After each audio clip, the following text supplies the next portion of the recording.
Good morning, everybody. We are going to recap our trip to Rum Key.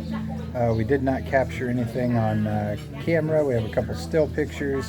So let's get into it. So we left Calabash on February the 13th. The wind abruptly switched, did a clock, and the what was supposed to be expected to be like 8 knots max on the clock from the west ended up being 25 knots from the west, and it really kicked up the bay and made it unsafe to stay. So we left. And Keep shaking me. sorry, I will stop shaking. So we left and sailed over to Rum Key that day. So the wind ended up being a westerly in Calabash Bay, and we woke up to 10-footers in the anchorage. We had moved the day or two before to the southern basin to gain protection from the southeast, and this put us in a really bad position. So we had to relocate to the northern basin to hang the dinghy. We had to drop our friend Sarah off at shore, and it got a little crazy. Trying to hang the dinghy in what was 10-footers would be impossible at anchor. So we moved to the northern bay. We were able to find 3-foot to 4-foot seas up there. It was still crazy to raise the dang. Yeah, still very difficult with the boat jocking. So it took both Andrea and I very much a coordinated effort to get the dinghy out of the water with the engine off. And then we had to go because it was only getting worse, and we had to make it through the reef. It was 10 to 12-foot seas in the reef, and getting through that was insane. So we were off, and we headed to Rum Key. Once we got out past the point, it was nice. The sea state turned into swells from breakers. Swell is nice, breakers are bad. And so we arrived at Nesbitt Point in Rum Key, and we ended up anchoring at the reef right there at Nesbitt Point and went spearfishing. We were probably 600 yards from the back of the boat, and we just decided to swim and go do some fishing. But the next morning, we ended up moving the boat, and we found, while we were fishing, we found sandy patches. So if you end up anchoring anywhere in the southern part of Rum Key, move as close to shore as you can. At 150 feet off of the reef, we were still in 20 feet of depth. And that gave us plenty of swing room for the chain that we dropped. It was clear sand after we moved after the first night. The wind turned to an easterly, and that put the stern of our boat with the swim platform within 50 yards of the reef. And it was perfect fishing. It was perfect fishing. The reef there was very vibrant, very alive, tons of life. There were some swim-throughs there. Saw sea turtles, several different variations of sharks, tons and tons of fish. I got my biggest snapper to date there. Nice. Awesome. I have some pictures of it up on my Instagram. And then Brent got a really nice barracuda. Yep. We also got a huge black grouper. That was awesome. We don't have any pictures of it because black grouper are hard to discern from Nassau grouper, other than the fact that they're black. But it is closed season on Nassau grouper, so we don't want to open ourselves up to conjecture. So after the amazing fishing and snorkeling, we moved closer to town. We moved to Cottonfield Point, which is where we went spearfishing. And I just made a note that we were in 20 feet of water and get close to land for clear sand. And so after that, we moved to Port Nelson. And you have to navigate your way through the reefs. It's quite shallow. I think we were in 6.5 feet of water, and our boat drafts 4.5 to 5 feet based on how we're provisioned. Yep. And so we dropped the hook at Port Nelson, Yep. dropped the dinghy at that point, and dinghied into town. Yep. Took a walk with some friends and checked out the churches in the area. Yeah. It's really the only thing to see. Yeah, there was 2 nice church buildings there. They weren't open, of course. It wasn't Sunday. There's really not anything to that town. There's one grocery store that was closed. They have very minimal hours, and then there was a grocery/restaurant that we went into and had a hamburger. So we ate at Kay's Bar and Grocery. Yeah. The interesting part of this is that the floor inside is sand, and all the things that you contend with outside in sand, like sand fleas and things of that nature, Or inside. you contend with inside. The locals were inside, and it's not very inviting. It's very dark, and they had their stuff strewn all over the restaurant, so Yeah. there was nowhere to get comfortable. The seating was taken, and had the people conversing consolidated, there would have been room for the 3 other groups that had showed up. But nobody moved. Nobody, made an effort to make a space for anyone. So we grabbed our burgers and ate there under the plum trees. So it was less than favorable. The burgers were super cheap. They were $6 per burger. Yeah. But they were, pre-formed Walmart frozen patty style burgers. Yeah. Nothing to write home about, but a $6 burger in the Bahamas is an amazing value. They had fresh lettuce and tomato and onion. Yeah, regardless of what it's made out of. Yeah. So it was a nice treat. Again, that was Kay's Bar and Grocery. Then we get into the drama. So in Calabash, Andrea had tied up the dinghy incorrectly, where she put the backup painter on the glued-on D-rings. And when the sea state picked up crazy the next morning, now mind you, she could have done this any other time and it wouldn't have been a problem, but she chose to do it on the night that we're blowing 30 knots from the south. And so the pressure of the painter pulling on the glued-on eyelet ripped the eyelet out of the dinghy. So we lost the primary handle that we use to get in while we're spearfishing and swimming. And then the backup painter that's welded into the hull, into the aluminum, it was slack. So all of the stress was going on to the glued-on painters. So that had happened, 2 or 3 days prior. So now we're at Rum Key, and the wind is blowing 30 knots out of the east. And we're mildly protected, but the sea state in the anchorage is not comfortable. We're not on a swell bridle. Things are bad. So I wake up at about 3 in the morning or so, because you just can't sleep. It's uncomfortable. It's very uncomfortable. And I noticed the dinghy, Janice, is gone. So, yeah. So also what happened in Calabash is that the primary painter got damaged on the carabiner, and I had mentioned to Andrea, hey, it's bent, we need to replace it, and then, fix it, like put new line on it. Andrea told me that she did it, don't worry about it, it's done. So here we are 3 days later.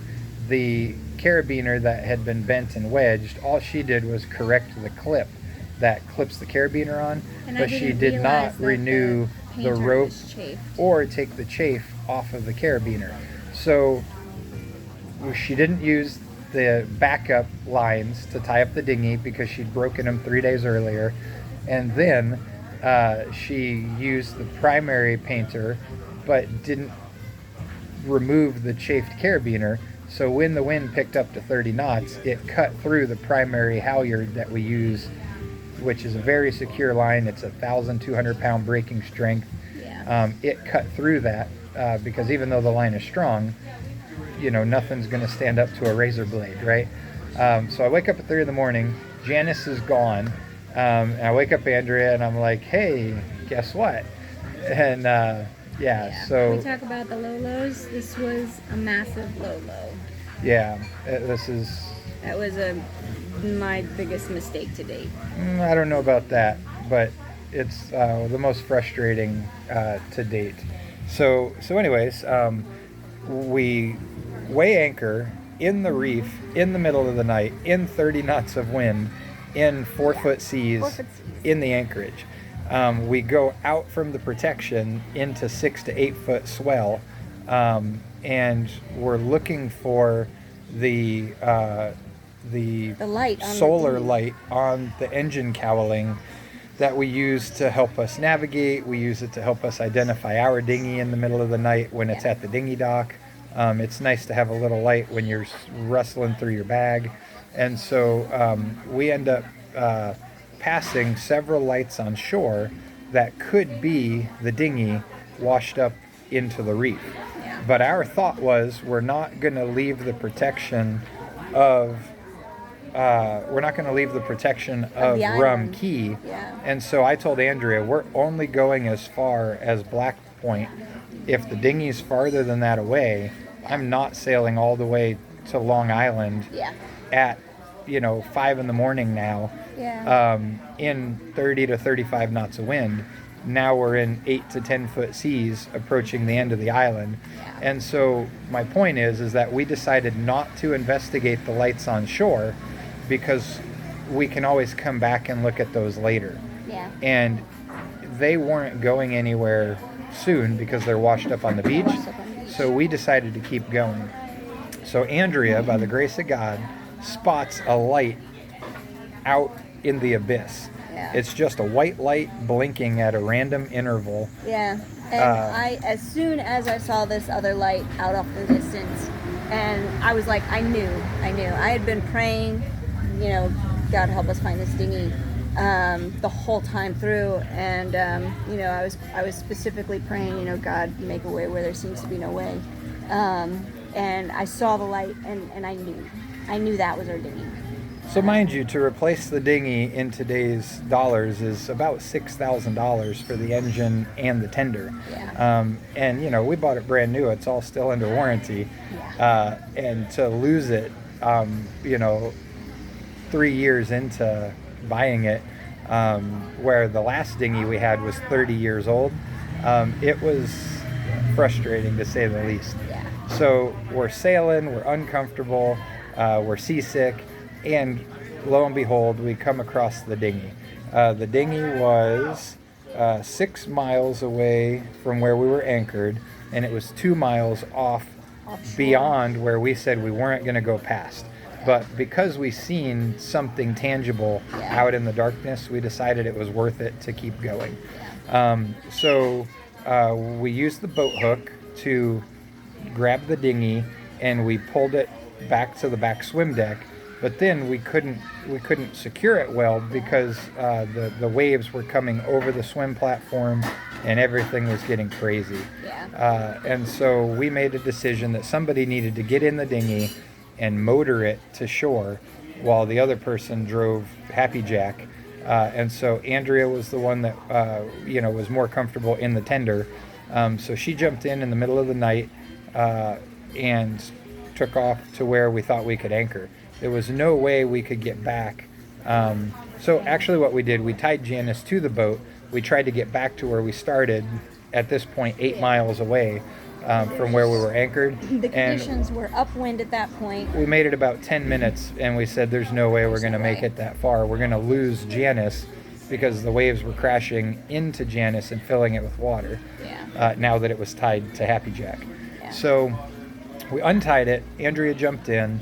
She took off for the anchorage, and we anchored at Black Point, which is not necessarily protected, but because it was a strong easterly, it was directly west of the island, of Rum Key. So the wind and waves would wrap around the corner and cause a swell, but it was not anywhere near as bad as everywhere else. So we got, I jumped in the dinghy.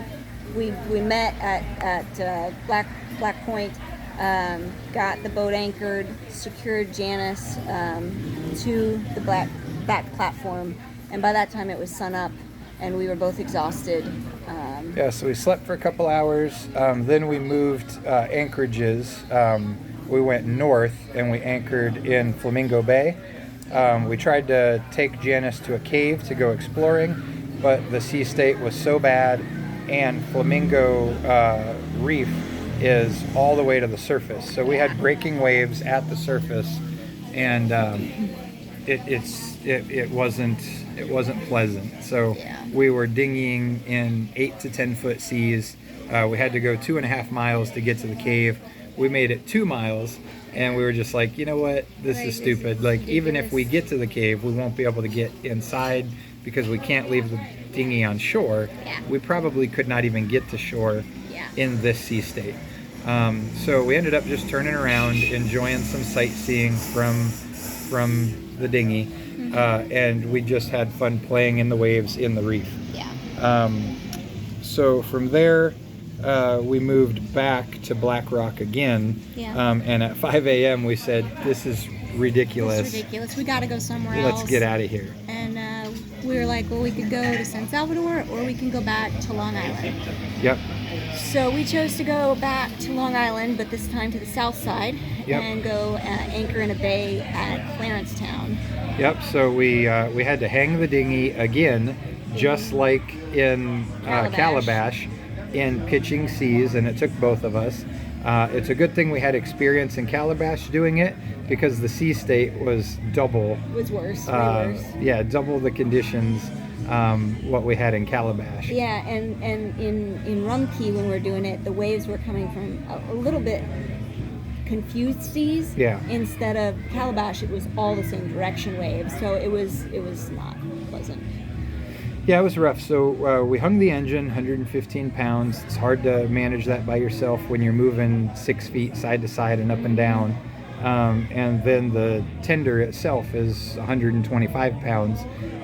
But we have 2 lines that secure it. Because there's 2 of us, it makes it more manageable to get it hauled up. Once we got everything secured, we were off. We were exhausted.